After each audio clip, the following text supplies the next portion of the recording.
Teman-teman mahasantri Pondok Pesantren Nur Ciganjur yang saya cintai dan santri online dimanapun Anda berada yang saya muliakan. Alhamdulillah malam ini kita kembali mempelajari kitab At-Turat wa Tajdid. Di pertemuan kali ini kita akan membahas halaman 51 poin 3 ya. At-Taqaddum, tentang At-Taqaddum, kemajuan. Bismillahirrahmanirrahim. Qala al-mu'allifu rahimahullahu ta'ala wa nafa'ana bihi bi ulumihi bid-dharaini amin ya rabbal alamin. At-taqaddumu diddur rukudil fikri. Poin yang ketiga adalah kemajuan sebagai lawan dari stagnasi pemikiran. Pemikiran yang mandek perlu maju. Itu poin ketiga dari hal-hal yang dibutuhkan oleh negara berkembang saat ini, yaitu maju dalam hal pemikiran. Wan nahdhatu diddu tawaqqufil hadarat an masiratiha, dan kebangkitan itu adalah lawan dari kemandekan peradaban dari perjalanannya. Ya, maju paling tidak dalam hal ini sebelum maju bangkit dulu. Ini paling tidak kalau kita mengacunya ke pengalaman Eropa itu kan kebangkitan dulu, baru kemudian ada kemajuan. Kalau di Eropa kebangkitan dimulai ketika orang-orang Eropa itu menyadari bahwa tradisi kita yang lampau keren loh, gitu. Tapi kita melupakannya. Yang dimaksud dengan tradisi Eropa waktu itu adalah tradisi Yunani ya. Baru kemudian mereka mulai membaca ulang tentang tradisi Yunani. Nah, ini juga sama. Orang-orang Arab juga perlu at-taqaddum. Sebelumnya perlu an-nahdhah, bangkit. Bangkitnya dalam hal ini dengan menghidupkan kembali tradisi lama, ya. Nanti kemudian dari situ akan, kalau sudah bangkit akhirnya maju. Jadi mundur selangkah agar bisa maju berlangkah-langkah. Kayak Indonesia juga perlu juga kita nahdhahnya paling tidak kalau kita benar-benar menyadari tentang tradisi lama kita itu pra-Islam misalnya ya. Ya kita pernah punya kekuatan bahari yang luar biasa dulu ya. Indonesia ini basicnya kan bahari sebenarnya. Kita mulai menguatkan pertanian itu kan setelah kekuatan bahari kita itu kalah. Ya, setelah kita kalah ngelawan Portugis ya, Adipati Unus. Kemudian selanjutnya Mataram juga kalah melawan VOC. Itu barulah kita akhirnya menjadi petani. Aslinya kita adalah bangsa bahari. Ketika bangsa bahari, kita sampai kemana-mana. Ya, Hamzah Fansuri itu makamnya ditemukan di Mekah. Ya, dan beliau salah satu pemikir dasar di Indonesia ya, di Nusantara. Belum ada Indonesia saat itu. Dan rempah-rempah kita itu sampai ke Mesir kuno ya, itu karena bahari kita kuat. Nah, itu sebagai contoh. Artinya an-nahdhah itu penting. Kemudian nanti taqaddum. Wahiyya ma'satul asri ats-tsalitsah. Stagnasi pemikiran dan juga berhentinya peradaban itu adalah tragedi yang ketiga di era ini ya, menurut Hanafi. Id annana na'isu fi asrin minal biladah al-fikriyah. Karena kita hidup dalam era kedunguan pikiran. Biladah itu dungu, tolol. Lam yashhad at-tarikh lana bimithlihi. Yang mana sejarah kita itu belum pernah menyaksikan apa yang terjadi saat ini. Jadi menurut Hanafi, sekarang ini lebih parah daripada sebelumnya dan belum ada presiden sebelumnya. Lebih dungu daripada sebelumnya. hatta fi asri suruh wal mulakhasat, sampai bila dibandingkan dengan era pensarahan dan peresumian, peringkasan karya-karya klasik. Jadi kan di sejarah intelektual atau peradaban Islam itu ada era penulisan ya, kemudian ada era peringkasan dan pengomentaran, pemberian komentar atas teks-teks klasik. Paling tidak ya abad-abad akhir lah ya. Kalau eranya Imam Syafi'i sampai Imam Hambali itu masih era kreasi ya. Tapi udah mulai era-era yang kita pelajari lah, kitab-kitab kuning kita itu kan sebenarnya era dalam tanda kutip era mulakhasat dan syuruh ya.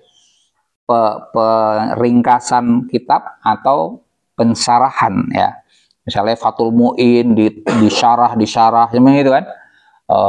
Ada kemudian nanti ada matan ya, dibuat ringkasan dan seterusnya ya.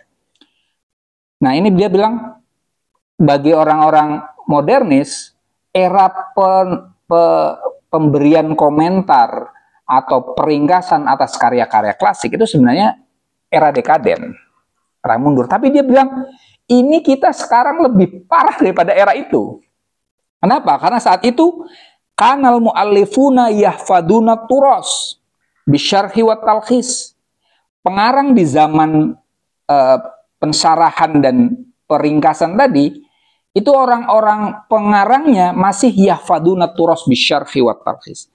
Masih menjaga tradisi dengan pemberian syarah atau komentar wa talkhis dan peringkasan wa tajmi' fil mausu'at dan kodifikasi dalam ensiklopedia wa ta'rih liturathihim wa ruhihim, dan catatan sejarah, historiografi ya, atas tradisi dan spirit mereka. Misalnya kayak siapa? Ibnu Khaldun, itu kan ta'rih. Ibnu Khaldun di muqaddimahnya itu ada ringkasan ilmu-ilmu yang sudah ada sebelumnya. Ya, mau filsafat, fikih, tafsir dan seterusnya itu ada ringkasannya. Nah, di era mulakhasat dan syuruh itu para pengarang masih berkreasi terkait dengan tradisi. Nah, nanti di sini disebut di zaman sekarang lebih parah daripada itu, nanti ada di belakangnya.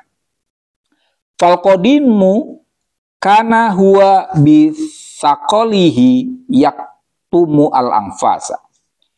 Tradisi lama dengan bebannya menyembunyikan individu-individu.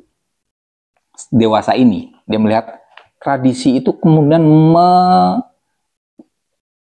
menutupi kita. Kenapa? Karena kita bisa lihat kecenderungan kaum tradisionalis adalah tidak percaya diri untuk muncul. Ya, kita merasa minder di hadapan tradisi yang lama. Kalau ada orang yang taruhlah seolah-olah mengungkapkan ijtihad itu, siapa lu gitu kan? Emang lebih pintar daripada Imam Syafi'i ya, gitu kan? Jadi al-anfas itu hilang. Termasuk kita di Nahdlatul Ulama juga kan tidak ada istilah mujtahid yang baru sendiri ya. Adanya ijtihad jama'i ya, dan tidak pakai istilah ijtihad juga. Tidak pakai istilah ijtihad. Itu tadi. Yaktumul anfas. Bahkan beberapa penerbit buku kita juga ada kecenderungan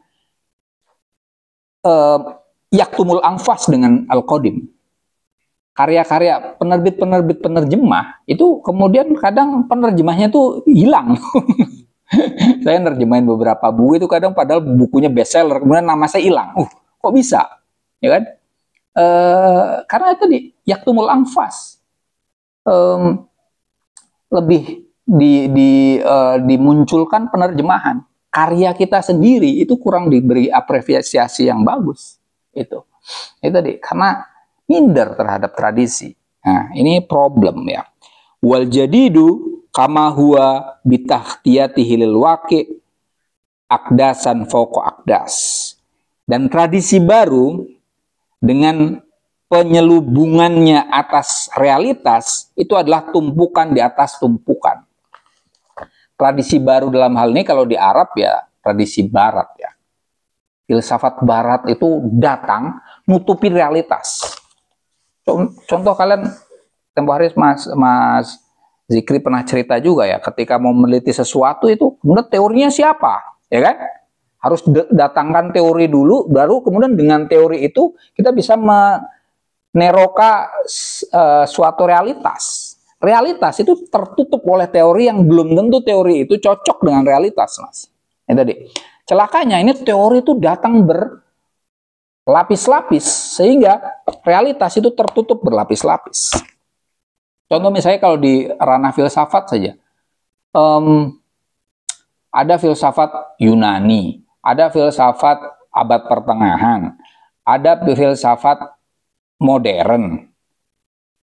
Filsafat modern belum selesai, tiba-tiba kemudian ada postmodern. Kita belajar postmodern tuh.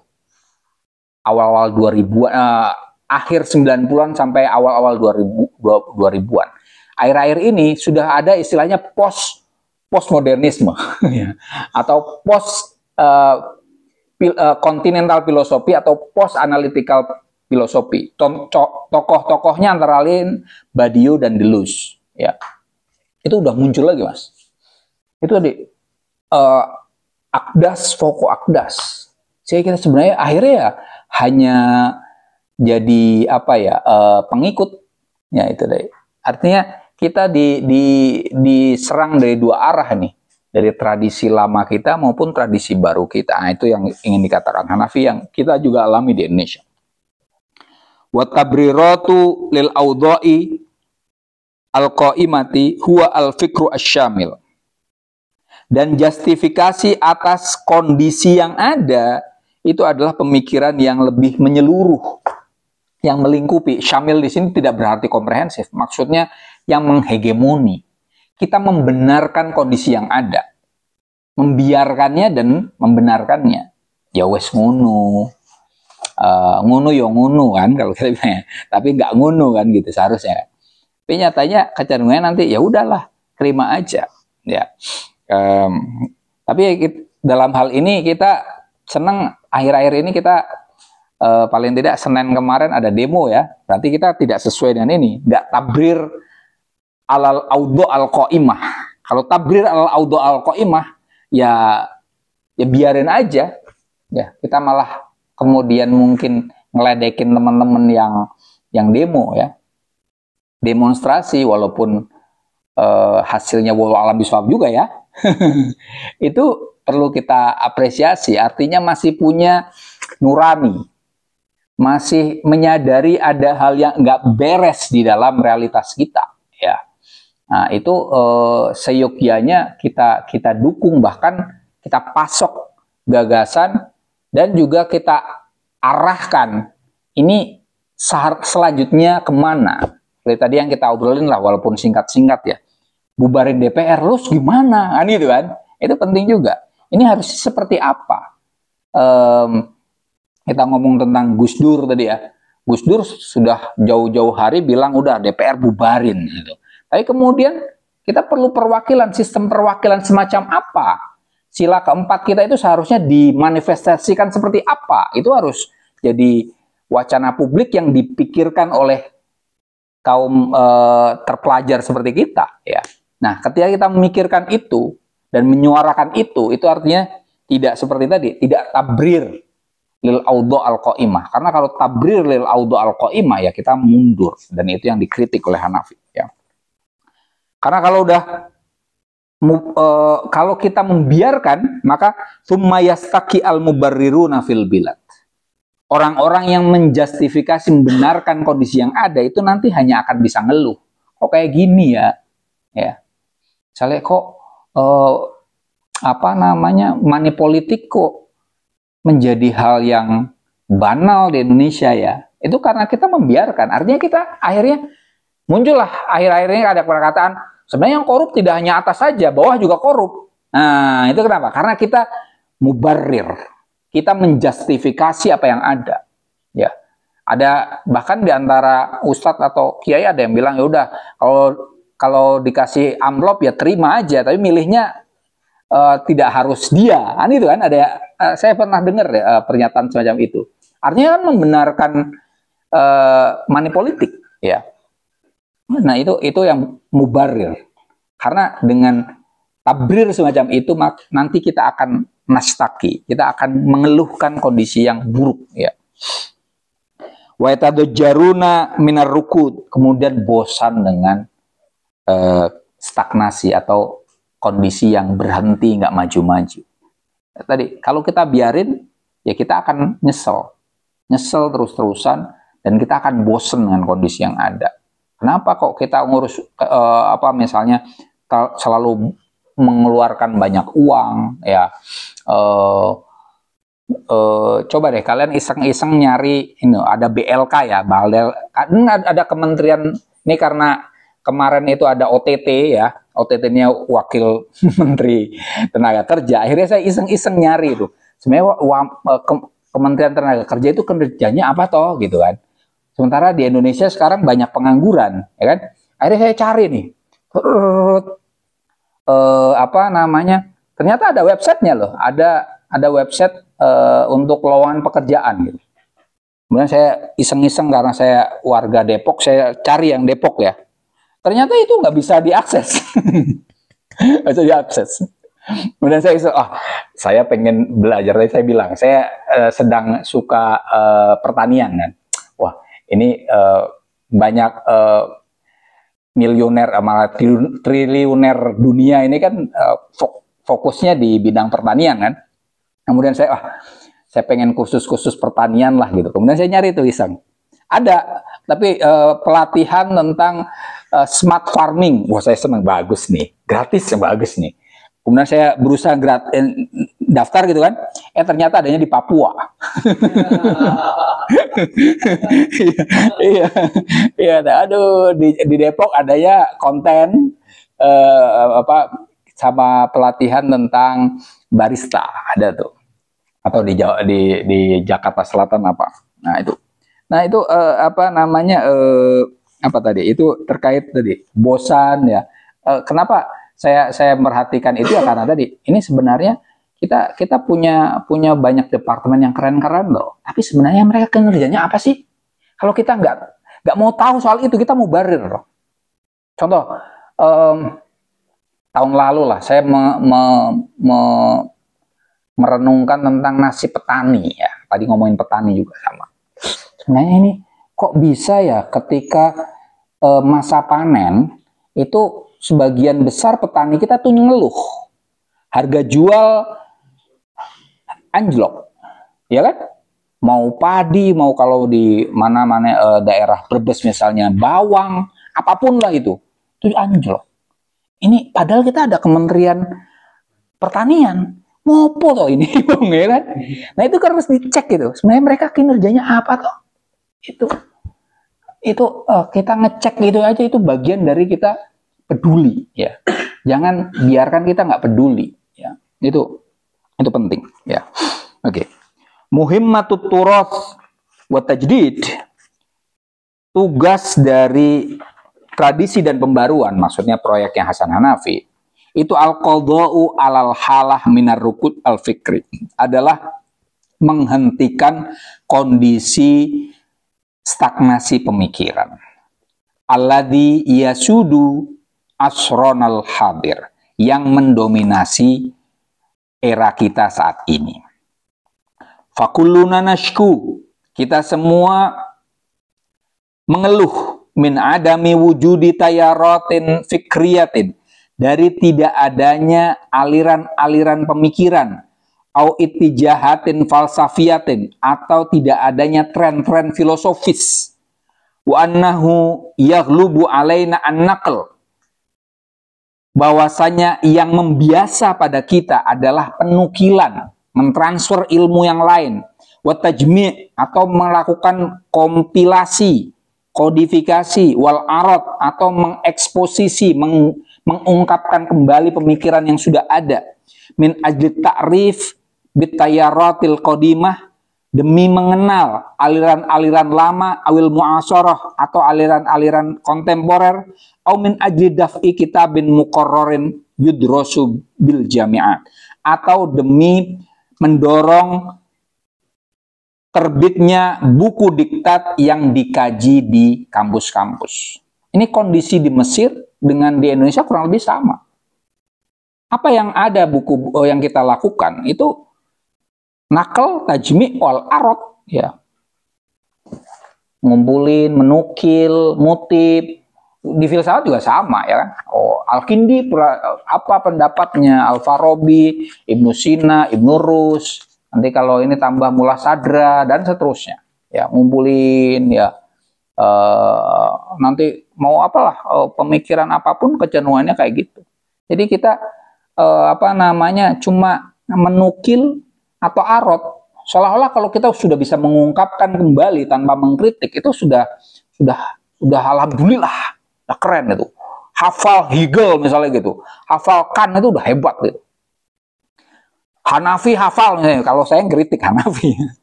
Saya dari mulai tesis sampai disertasi saya ada kritiknya Hanafi. Karena memang relasi saya dengan Hanafi bukan relasi taklid, bukan. Relasinya adalah relasi dialog. Hanafi ada beberapa kekurangan, sering saya ngeritik juga kan di sini ya semacam itu. Kalau hanya hafal apa yang dikatakan Hanafi itu juga masih dalam tataran arot, ya, nggak cukup ya. Itu yang dikatakan Hanafi di atas apa? Innana na'isu fi asri minal biladah al-fikriyah. Kita hidup dalam kondisi kedungunan pemikiran. Karena tadi cuma menukil, kemudian mengumpulkan atau mengungkapkan kembali, ya tidak cukup. Kita harus mengkritik, ya kita harus menganalisis, mengkritik, bahkan nanti pada taraf selanjutnya adalah menciptakan hal yang baru, macam itu. Jadi kalau misalnya aswaja sekalipun, kalau kita hanya cukup untuk ngutip-ngutip ibarat, kalau di para santri kan ibaratnya apa gitu kan, dari kitab mana, itu tuh sebenarnya masih nukil. Masih maksimal nanti arot, ya kan, atau kalau agak rajin sedikit tajmi, ya, lakukan kodifikasi. Padahal ya kita di situ-situ aja, nanti akan muncul hal-hal yang aneh. Orang zaman dulu mau berpendapat apa untuk menghadapi realitasnya. Kita zaman sekarang punya persoalan sendiri dan belum tentu bisa dijawab oleh jawaban orang lama tadi. Nah, tapi kita ngutip sono, kalau tidak ngutip dianggap tidak otoritatif. Laulas sanat fasayakulu mansa'a masya'a, kan gitu kan. Kalau nggak ada sanat maka atau tidak ada ibarohnya, ya maka orang bisa ngomong sesuka-sukanya, kan kayak gitu. Di antara santri kita punya kejengan itu tadi. Ini problem, ya. Itu yang disebut dengan asr biladah al-fikriyah Hanafi. Kedunguan pemikiran. Ya. Al-harakah al-fikriyah ladaina hadhil ayam, ya. Gerakan pemikiran kita saat ini imma ijtirorin lil qadim. Ada kemungkinan yang pertama adalah membiakkan yang lama. Menghidupkan yang lama tapi dengan cara membiakkan yang lama. Coba kalian pas pameran buku deh, book fair, Islamic book fair, itu kalian lihat aja.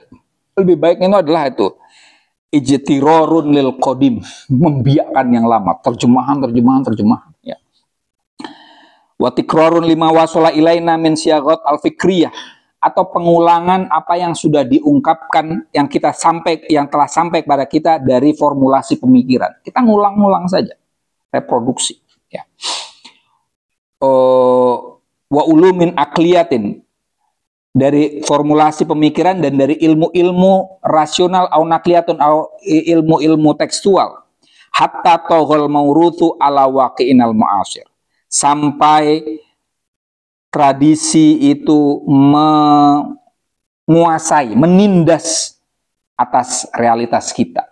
Tadi, kalau kita hanya membiakkan dan mengulang-ulang tradisi lama, ya Akhirnya apa namanya, realitas kita ini tidak berkutik gitu loh. Ya. Karena belum tentu gini loh. Segala sesuatu yang berlebihan itu jelek, Mas. Ya. Terlalu itu jelek. Terlalu jelek kan? Ya kan? Terlalu baik jelek juga. Iya loh. Jadi terlalu itu jelek. Terlalu tradisionalis itu jelek. Terlalu tidak tradisionalis juga jelek. Jadi emang harus ada in between. Nah ini yang jadi persoalan, ya Indonesia mulai gerakan penerjemahan, atau ya mulai, taruhlah kalau kita ukur dari kemerdekaan sekarang udah 80 tahun ya. Harus ada batasnya. Harus ada batasnya. Era Abbasiyah, penerjemahan di era Abbasiyah di Baitul Hikmah itu hanya 200 tahun. Setelah itu berkreasi. Jadi dari mulai Khalifah Harun ar-Rasyid dan beberapa anaknya, anak sampai cucunya, itu 200 tahun doang. Setelah itu sudah, ya. Itu pun penerjemahannya lengkap dari berbagai disiplin. Kalian kalau mau melihat gerakan penerjemahan yang dahsyat itu ada Alam Fikri. Ya, itu gerakan penerjemahan Kuwait. Bukunya murah-murah itu. Bukunya murah dan yang diterjemahkan itu buku-buku yang dahsyat ya. Cuman Hanafi walaupun kayak gitu, Hanafi masih kritik. Ini kita udah selesai nih, nerjemahin jangan lama-lama gitu. Indonesia oke lah baru 80 tahun ya. Kita ada slotnya. Tidak selamanya nerjemahin. Tidak selamanya kita jadi konsumen. Sudah saatnya kita jadi produsen ya. Macam itu. Kalau tidak apa tadi? Wa asbaha fikruna masdudan lil qadim.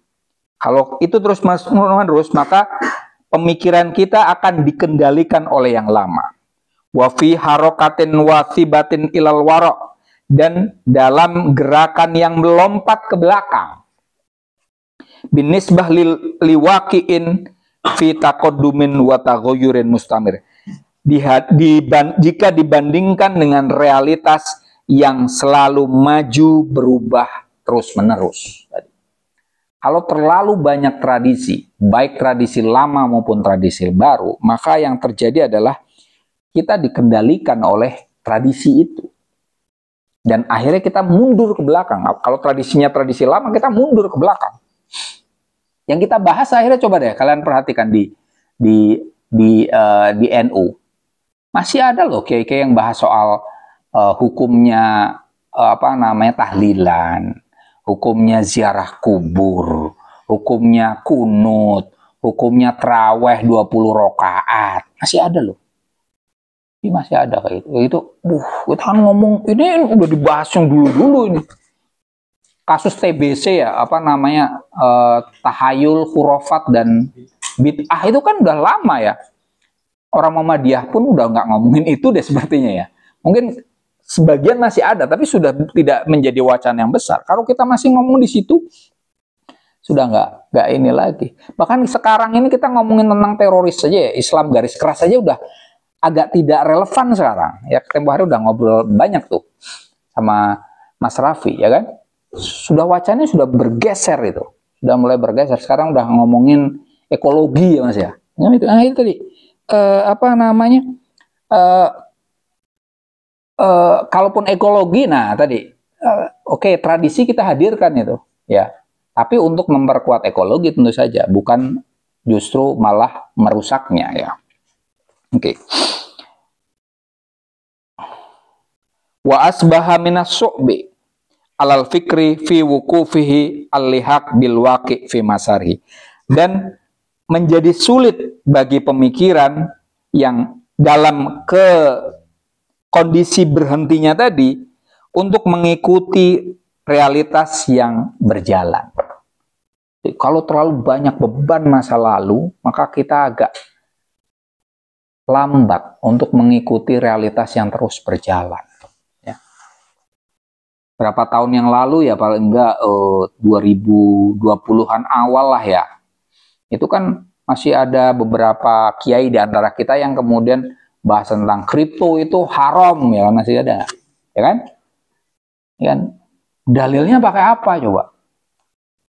Oh, kalau ngomong kayak gitu, oh, ini nggak real. Uang sekarang itu sebenarnya nggak real. Coba lama-lama kita uang itu kan udah cashless kan. Cuman kalian apa? Kiris, cuma angka, pindah ke angka, tiba-tiba kok angkanya habis. Jadi kita pusing gitu karena udah nggak ada, nggak ya? Coba itu apa bedanya dengan kripto? Dan ini apa namanya ke basicnya itu kan, oh ini ada emas juga.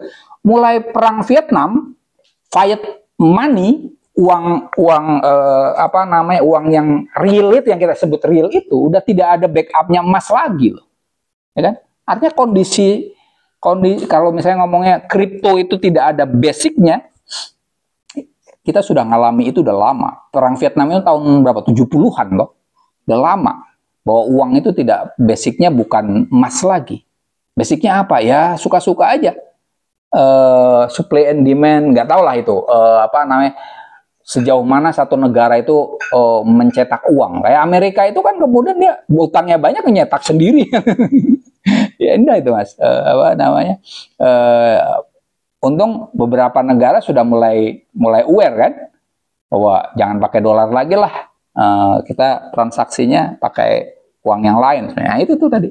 Nah ini itu contoh apa namanya yasubu al-lihaq ilwaqi. Kalau terlalu terbebani realitas, maka kita sulit untuk mengikuti percepatan realitas yang ada. AI semakin dahsyat ya, hal-hal yang tadinya hanya bayangan saja sekarang sudah jadi kenyataan semua ya. Apa namanya hal-hal yang seperti far'unnya di kitab Fathul Mu'in gitu kan, ya sudah terlampaui jauh ya. Kita pengandiannya sudah harus lebih konkret sekarang ya. Itu tadi ya. Kemungkinan yang kedua ya, gerakan pemikiran kita adalah wa imma naklun wa tarjamatun anit turath al-ghorbi. Menukil atau menerjemahkan tradisi barat. Jadi Hanafi tidak hanya mengkritik tradisi lama Arab Islam, dia juga mengkritik bangsa ketiga yang banyak menerjemahkan atau menukil tradisi barat. Au ta'rif bimadahib, atau mendefinisikan aliran-aliran tradisi barat maksudnya, hatta sarot fauqal waqi, sehingga pemikiran atau tradisi barat itu berjalan di atas realitas. Tabaqatun samikah, lapisan-lapisan tebal minal madahib al-urubiyah, dari aliran Eropa, tahlufuhu walatu tawwiruhu, yang menutupi realitas dan tidak mengembangkannya. Tatmasu ma'alimahu wala tudhiruhu, yang menutupi petunjuk jalan realitas dan tidak menunjukkan. Jadi, sebagaimana tradisi lama yang terlalu banyak itu bisa menutupi realitas, tradisi baru dari barat juga bisa menutupi realitas kalau terlalu banyak ya. Contoh misalnya di ranah filsafat lah yang sempat booming akhir-akhir ini kan di Indonesia, apa? Filosofi teras ya. Stoicisme ya kan? Stoicisme. Ya oke. Ya, tapi lagi-lagi itu nukil lagi kan? Ya. Kemudian beberapa penulis di Indonesia akhirnya ngomong stoicisme Jawa misalnya gitu ya.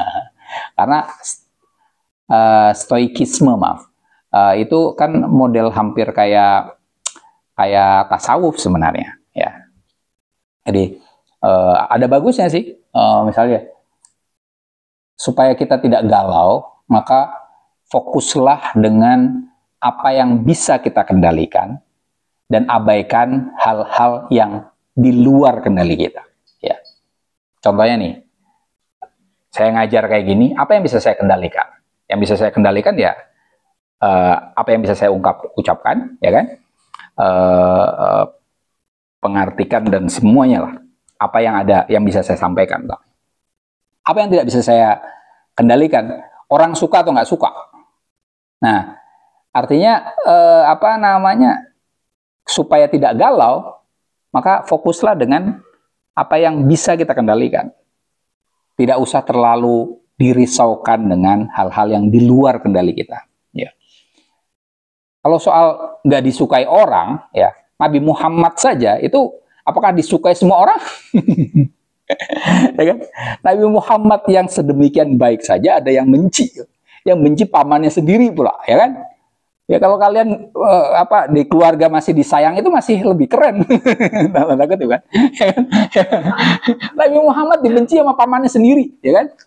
Iya, iya, iya itu tadi artinya yang ingin saya katakan bukan kemudian kita lebih keren dari Muhammad, bukan. Maksudnya maksudnya adalah oke lah, artinya kalau tidak disukai oleh orang itu jangan terlalu galau dengan hal itu. As long as kita berusaha melakukan yang terbaik yang bisa kita lakukan, ya sudah lakukan itu aja. Selebihnya falyatawakkal 'alallah, falnatawakkal 'alallah, kita pasrah pada Tuhan gitu. Yang penting kita sudah berusaha melakukan yang sebaik yang kita mampu. Semacam itu. Kurang lebih Stoa itu pikirannya kayak gitulah. Tapi itu kita nukil juga dari luar, ya kan? Dan itu adalah pemikiran lama itu. Jadi sebelum Kristenitas menjadi pemikiran dominan di Eropa, itu Stoa sama Epikuranisme. Dan itu udah hampir kayak agama. Hampir semua kaisar-kaisar Romawi kuno itu Stois. Ya, Marcus Aurelius salah satu yang terakhir itu kan beliau seorang Stoik sekaligus seolah kaisar. Emang itu. Nah, baru kemudian Kristen dominan. Nah, kemudian Islam. Ya, di kita Islam. Nah, ini kemudian muncul lagi. Oke. Nah, oke, nggak masalah sih kita belajar. Tapi jangan sampai kemudian tadi ya, ditimbuni oleh nukilan dari dalam ataupun luar. Terlalu banyak. Fa'idha kanat al-harakah ats-tsaniyah tughyanan lil jadid alal qadim, ya. Apabila gerakan yang kedua yaitu penukilan dan penerjemahan tradisi barat itu adalah penindasan yang baru atas yang lama, fakilahuma tughyanun alal waqi. Maka tradisi lama dan tradisi baru itu sama-sama penindas bagi realitas. Nabi, jadi dia berusaha untuk adil lah ya. Yang paling penting baginya adalah realitas. Nanti ada rasionalitas dan realitas. Adapun hal ihwal yang datang baik dari dalam maupun dari luar, dari masa lalu maupun masa kini, itu dua-duanya harus ditunda dulu, ya. Jangan kemudian langsung dimasukkan, karena kalau langsung dimasukkan nanti ada beban pada realitas. Aturasu wa tajdidu huwas sabil idan likiyami harokatin fikriyatin asilatin. Tradisi dan pembaruan adalah dengan demikian jalan untuk melaksanakan gerakan pemikiran yang otentik. Yumkinuha al-wukufu mauqifan naqdiyan minat turathil minal qadimil mauruth, yang memungkinkan baginya untuk mengambil posisi kritis terhadap tradisi lama, wa min jadidil mangkuli, dan mengambil posisi kritis juga terhadap tradisi baru yang dinukil, binaan ala mutatolibatil waqi, berdasarkan pada kebutuhan realitas. Tadi, ya, tradisi dan pembaruan Hanafi itu adalah gerakan pemikiran otentik. Otentitasnya diukur dari pengarus utamaan atau penekanan pada realitas. Ya.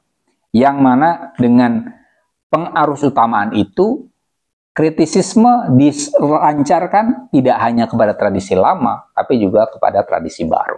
Ya. Kemudian apa pula yang dilakukan? Wal qadha 'ala rukud, dan menghentikan stagnasi wal biladah al-aqliyah, menghentikan stagnasi dan kedunguan akal, alladaini lam yatruka lisyabab, yang tidak meninggalkan pada para pemuda illa ayyan hasiro, kecuali untuk dibatasi fil wadifah awil maksab, antara menjalankan pekerjaan atau mencari keuntungan. Ini Hanafi mengkritik kondisi pemuda saat ini. Dia melihat para pemuda itu sekarang fokusnya lebih kecenderung kemana? Nyari kerjaan atau nyari untung, berwirausaha nyari untung toh, gitu kan? Atau nyari kerja. Jadi kalau kenapa harus kerja? Ya karena kemudian kalau mau ngelamar anak orang kan tanyain kerja apa, ya kan, gitu kan? Ya kan? Itu yanhasiru fikruhum alal wadifah wal maksab. Pikirannya itu cuma dua itu. Kemudian Anda lihat aja di kampus-kampus, Anda tanya ya paling banter akan yang dipikirkan adalah mau kerja apa setelah itu, ya kan? Kalaupun tidak, dia akan bisnis apa setelah itu. Itu untuk jadi aktivis, wow, itu mikir tentang bagaimana tadi ya, misalnya kayak Mas Faik ngomong bagaimana kalau setelah DPR kita bubarkan, Pak, misalnya gitu. Itu hanya Mas Faik gitu. Iya kan? Itu keren, mikir kayak gitu karena nggak mikirin wadifah wal maksab kan. Udah ngelampaui. Nggak penting itu kerja apa itu. Nyari untung apa itu. Iya, ini Hanafi memang idealis ya. Karena memang perlu juga para pemuda yang berpikir tidak hanya, ini kan kapitalistik sebenarnya. Mahasiswa, para pelajar kita itu kemudian pikirannya menjadi coba kayak Indonesia generasi emas itu, kemudian bonus demografi, coba bahasa itu apa yang dipikirkan oleh pemerintah? Angkatan kerja. SDM itu yang dipikirkan adalah angkatan kerja, buruh gitu loh. Ya.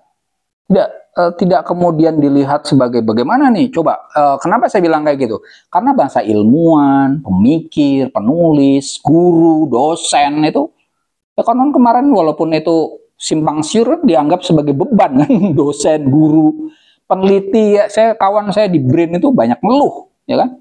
Itu tadi ya karena berpikir melakukan gerak-gerak sosial itu dianggap tidak begitu dipikirkan. Kita dihegemoni dengan suasana kapitalistik ya.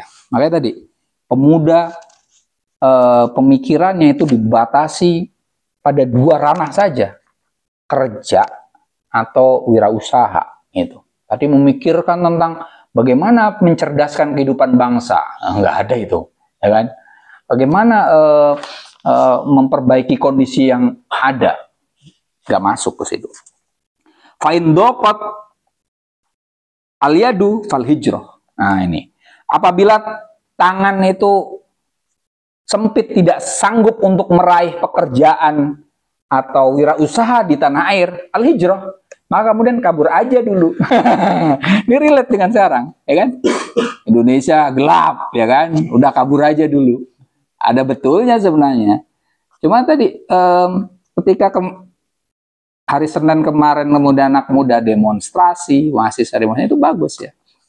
Kita ubah dulu, karena kalau tidak ini kita tabrir seperti yang saya tadi bilang ya. Beberapa anak muda kita itu banyak yang pintar-pintar ya, kuliah sampai ke luar negeri, pulang ke Indonesia ampun-ampunan. Kalian bisa baca di media sosial, di berita lah ya. Pulang ke Indonesia lulusan-lulusan terbaik di luar negeri itu bingung, ijazahnya harus di standarisasi. repot lah betul. Padahal dari kampus-kampus yang lebih tua daripada Indonesia itu sendiri ya. Kayak saya Al-Azhar itu ya harus distandarisasi itu. Lama itu, butuh waktu lama. Leiden tempo hari itu ada kawan saya dari Leiden itu juga harus distandarisasi, dan itu kemudian bisa di crumble. Misalnya antropologi sosial, tapi penelitiannya tentang agama Islam misalnya itu nanti ke penyetaraan ijazahnya bisa jadi ke Kemendikbud, kemudian apa sih namanya sekarang? Mendikdaksmen, nanti kemudian Mendikdaksmen kemudian enggak, ini masuknya ke Kemenak, bingung itu. Ada yang mengalami semacam itu. Nah itu tadi. Fain dokot al-yadu wal hijrah. Nah, Hanafi agak mengkritik soal pemuda yang kemudian pikirannya cepat untuk hijrah ya. Fa'in ta'azzamal fikru faddin wal jinsu. Nah, ini yang problem lagi. Apabila pemikirannya sudah mengalami krisis, maka jalan keluarnya adalah agama wal jinsu dan seks. udah pikirannya mentok gitu, larinya kalau nggak ke agama, larinya ke seks. Ya udah akhirnya mikirnya kemana-mana ya.